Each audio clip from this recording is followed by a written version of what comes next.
Mutiara Ramadan, menjamu Ramadan, meraih kebahagiaan. Mutiara Ramadan. Halo sahabat YI Persis Bandung, kembali lagi bersama saya Azkia Zahra di Mutiara Ramadan. Kali ini saya sudah bersama dengan Bapak Dr. Nurmawan MAG. Bagaimana kabarnya Bapak? Sehat, alhamdulillah. Alhamdulillah sehat. Bagaimana suaminya lancar Bapak? Alhamdulillah lancar. Alhamdulillah, tidak terasa ya sebentar lagi mau lebaran. Iya, betul. Betul sekali. Nah Bapak ya, kadang gitu ya sangat ujian, mungkin ini di pertengahan saum ya Bapak ya. Ujian bagi diri Kia, mungkin bagi sahabat YI Persis semua juga gitu yang di rumah. Kadang dalam melakukan saum, terus dalam bersedekah, apalagi berbagi takjil gitu ya Bapak. Kadang suka ada di hati itu udah nggak ikhlas gitu. Padahal Kia tuh udah berusaha gitu untuk ikhlas gitu awalnya, tapi kadang-kadang tuh langsung blur gitu si niat kita tuh menjadi karena manusia dan yang lainnya. Itu sangat susah sekali dalam mengontrol keikhlasan Kia. Nah, menurut Bapak bagaimana sih kalau misalnya seperti itu? Bismillahirrahmanirrahim. Alhamdulillah wa syukru ala ni'amillah. Asyhadu alla ilaha illallah wahdahu la syarikalah wa asyhadu anna Muhammadan abduhu wa rasuluh, amma ba'du. Sahabat YIP yang saya muliakan, alhamdulillah pada saat ini ditemani oleh Azkia ya. Betul. Azkia. Tadi bertanya tentang ikhlas ya. Ikhlas, betul Pak. Ya, ikhlas itu kan memang satu kata yang sering kita ucapkan ya. Betul, Bahkan betul. siapapun tidak pernah mengucapkan kata itu. Kata Mulai ikhlas. dari orang yang paham agama, tidak paham agama, ustadz ataupun non ustadz itu sering terucap kata-kata ikhlas. Nah, memang salah satu hal yang menarik dalam kajian kita utamanya di bulan Ramadan itu adalah menguji keikhlasan kita ya.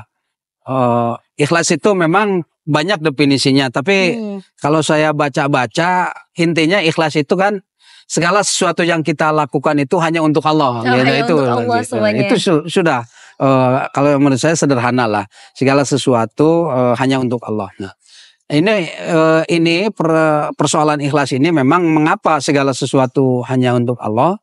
Nah, ini sebelum dialog saya ingin menguraikan lagi sebuah hadis, tapi saya kenal hadisnya panjang. Betul. Saya juga hafalnya cuma setengah-setengahnya gitu ya. Jadi ceritanya dari hadis ini dari Abu Hurairah diriwayatkan oleh Imam Muslim bahwa nanti pada hari kiamat itu yang pertama kali dipanggil oleh Allah itu adalah seseorang yang mengaku mati syahid. Oh gitu. Ya. Jadi dirinya mengaku bahwa dirinya mati dirinya syahid. itu mati syahid. Tetapi seseorang yang mati syahid kemudian orang itu kepada orang itu Allah perlihatkan ya. Allah perlihatkan pahala ganjaran bagi orang yang mati syahid itu gitu ya. Kemudian sehingga orang itu melihat betul, wah ini mati syahid ini pahalanya luar biasa sekali seperti itu. Kemudian Allah bertanya, ma'amil tafiha gitu ya. Apa yang kau lakukan waktu di alam dunia itu?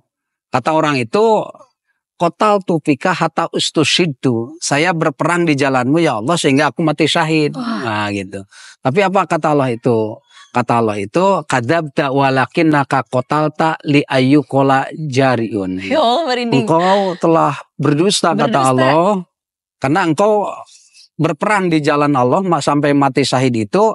Tujuannya apa? Li ayyuqala jariun, karena hanya ingin disebut sebagai pahlawan. Oleh manusia orang gitu. yang berlumuran darah mati di jalan Allah, tapi kemudian ditanya oleh Allah. Allah tahu kan, yang maha tahu tentang isi hati manusia.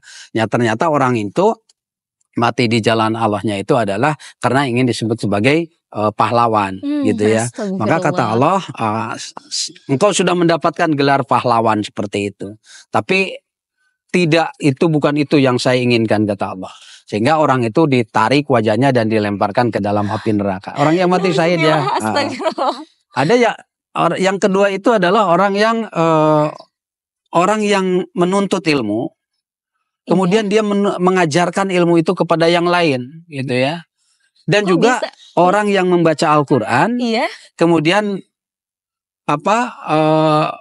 mempelajari Al-Quran dan membaca Al-Quran gitu. Nah, kemudian sama ini juga seperti nasib yang pertama, ditanya oleh Allah, ma'amil tafiha, apa yang kau lakukan waktu di alam dunia? Ta'alamtul ilma wa alamahu wa qara'tu fikal Quran. Nah itu.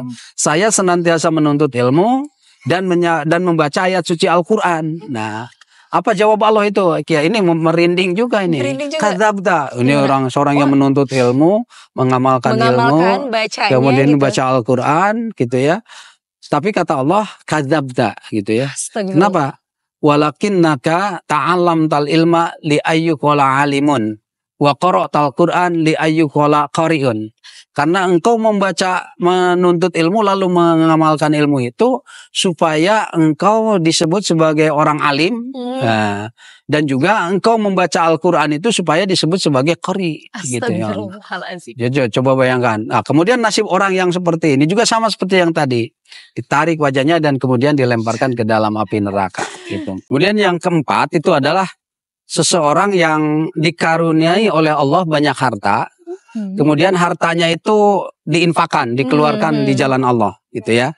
Sehingga ketika ditanya oleh Allah, ma'amil tafiha, apa yang kau lakukan waktu di alam dunia?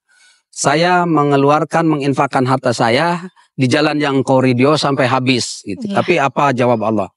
Kadzabta, engkau dusta, karena engkau mengeluarkan harta itu supaya engkau disebut sebagai seorang dermawan. Astagfirullahaladzim. Ya, jadi sebagai seorang dermawan dan nasibnya sama dengan ketiga orang sebelumnya, yaitu dia dilemparkan ke dalam api neraka. Nah, ini salah satu pelajaran bagi kita. Jadi jangan berpikir, apalagi kita tidak berilmu, tidak ngaji, tidak berharta, tidak jihad fisabilillah. Gimana? Bukan begitu maknanya. Tetapi ini sebuah pembelajaran bahwa di dalam proses kehidupan kita beribadah kepada Allah itu harus betul-betul murni karena Allah Subhanahu wa Ta'ala. Lillahi ta'ala seperti itu. Karena nanti takutnya gitu ya Pak, malah berpikir aduh mendingan gak usah infak aja gitu, betul. Mendingan gak usah sedekah, gak usah ngaji, gak usah nyari ilmu. Karena yang mereka aja yang nyari ilmu malah masuk ke dalam dan diseret gitu sama Allah ke dalam api neraka. Padahal yang Pak sebenarnya itu adalah tentang ikhlasnya. Tentang ikhlasnya persoalannya.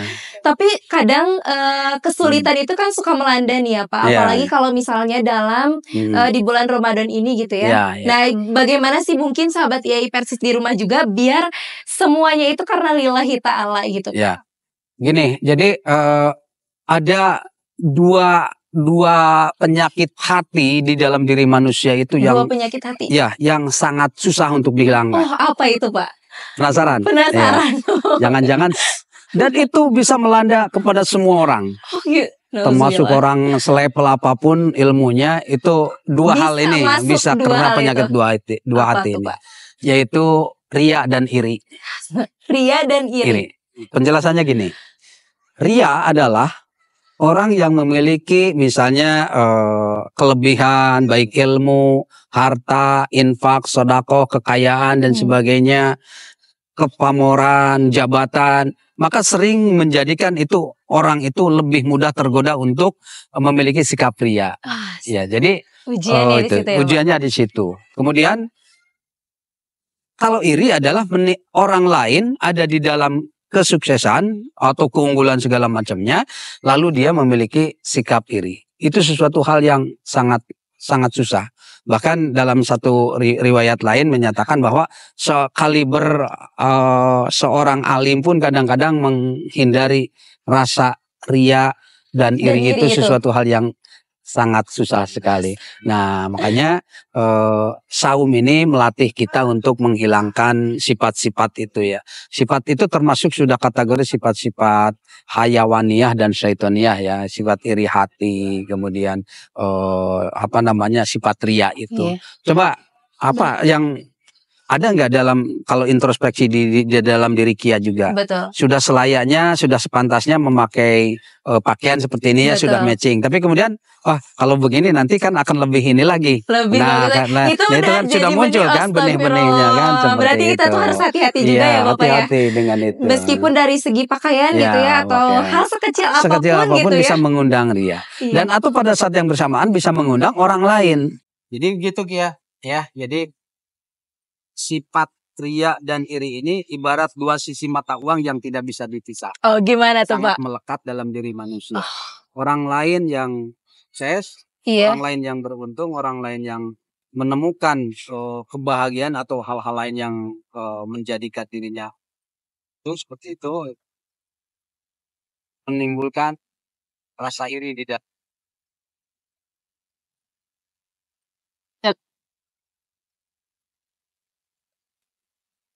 segala macamnya berhasil, kadang-kadang melahirkan sifat ria. Malah jadi ada dua hal itu yang melekat ya Bapak. Tapi ya Bapak kalau misalnya gitu ya, Kia amin gitu ya, semoga aja sukses dan juga terlindung itu dari ria. Tapi nanti qadarullahnya gitu ya, ternyata Kia tuh malahkah ria gitu ya. Dan ternyata yang tadi seperti Bapak bilang, bahwasanya ketika diri Kia itu ria dan malah mengundang orang lain menjadi iri gitu ya ke Kia.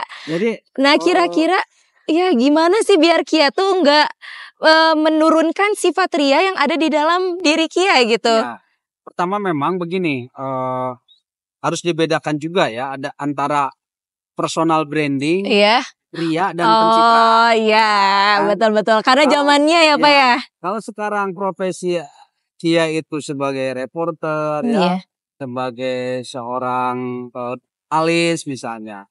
Kemudian melakukan profesionalisme itu sesuai dengan kapasitasnya. Betul. Itu harus ditunjukkan kapasitas kita itu personal branding itu boleh. Oh boleh. Kemudian kalau pencitraan, bedanya pencitraan, yaitu seperti begini, padahal hakikatnya tidak seperti itu. Oh itu ya namanya. Oh nah, paham Bapak. Maka orang yang sering pencitraan itu untuk mendekati ke unsur rianya itu lebih dekat. Daripada orang yang menunjukkan jati diri dengan personal branding. Karena saya menunjukkan seperti ini bukan ria, tetapi ya saya memang profesinya di sini loh gitu. Ya juga gitu kan? Oh iya paham Pak. Cuma nanti ketika sudah sukses, sudah melekat dan sebagainya, godaan-godaan itu, ketergelinciran hati kita itu sangat mudah. Nauzubillah ya, semoga kita semua dan juga sahabat Yai Persis di rumah bisa terhindar gitu dari ria dan juga iri dengki ya.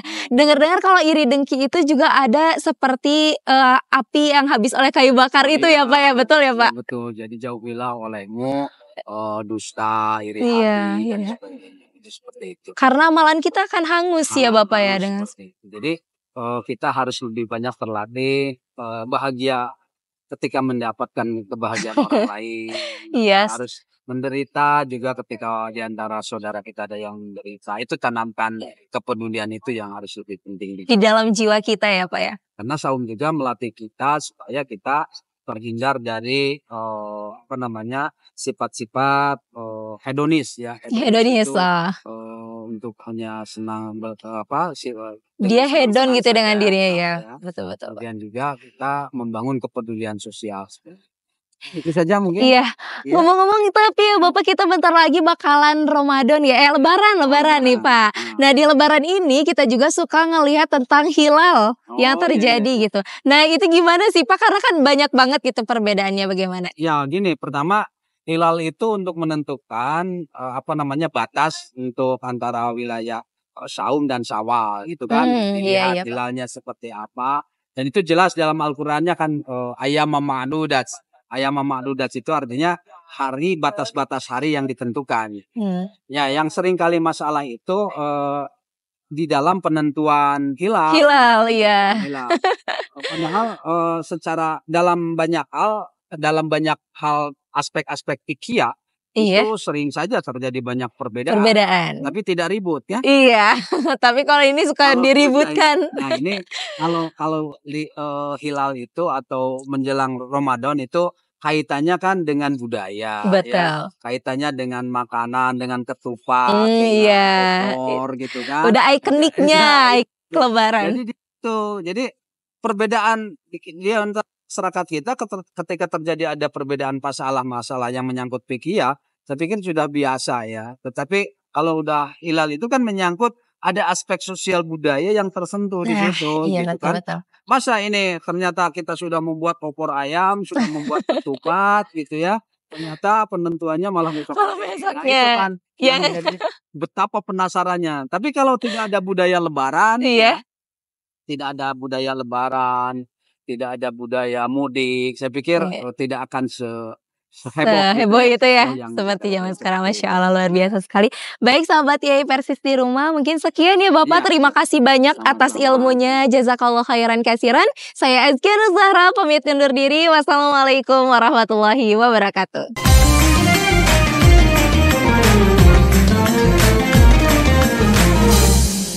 Mutiara Ramadan, Menjamu Ramadan, meraih kebahagiaan.